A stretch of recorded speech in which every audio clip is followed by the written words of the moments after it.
कुछ सिखाए राजा आ वही चीज खातिर जानी ही कहे राजा।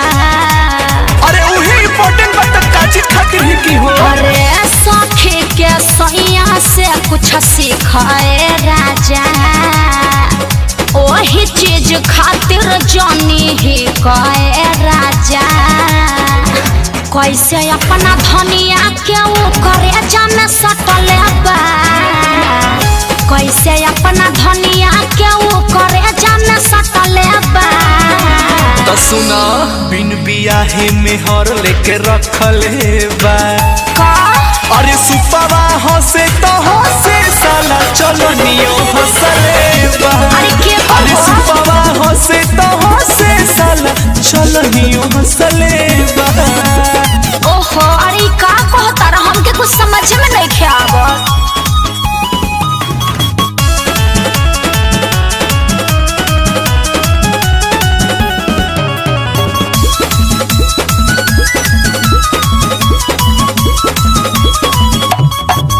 सेनोर नहीं खेडले तब सेनोर करतिया सोचाओ के कितना दिल से प्यार देता भी। अरे छिहत्तरी के ये काम होला धनी चोरी तर जाने लगा घर टोला धनी। सुनो ना ताना सबके सह के तब खुशी से रखले बा, ताना सबके सह के तब खुशी से रखले बा।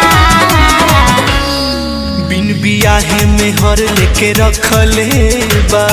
अरे चुप हो जाए सुपवा हंसे तो हंसे साला चलो नियो हंसले बा। अरे सुपवा हंसे तो हंसे साला चलो नियो हंसले बा। अरे छोड़ी वो बात के कहीं लोग खुश बानू।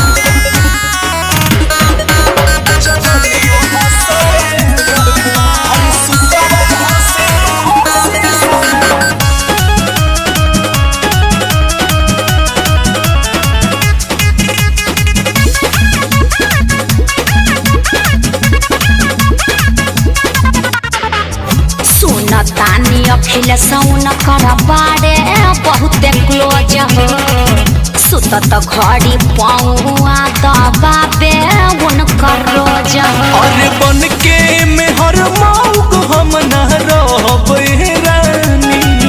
अरे से दुश्मनी हम न बेसहबे रानी। सच्चा मोहब्बत कहतनी उहे नु परखले बा, सच्चा मोहब्बत कहतनी उहे नु परखले बा। बिन बियाहे में हर लेके रखले बा। अरे त का करन जाए हंसे तो हंसे साला चलो नियो हंसले बा। अरे सुपवा हंसे तो हंसे साला चलो नियो हंसले बा। अरे छोड़ी दोसर के बाद आपन दुख धनिया में लागी।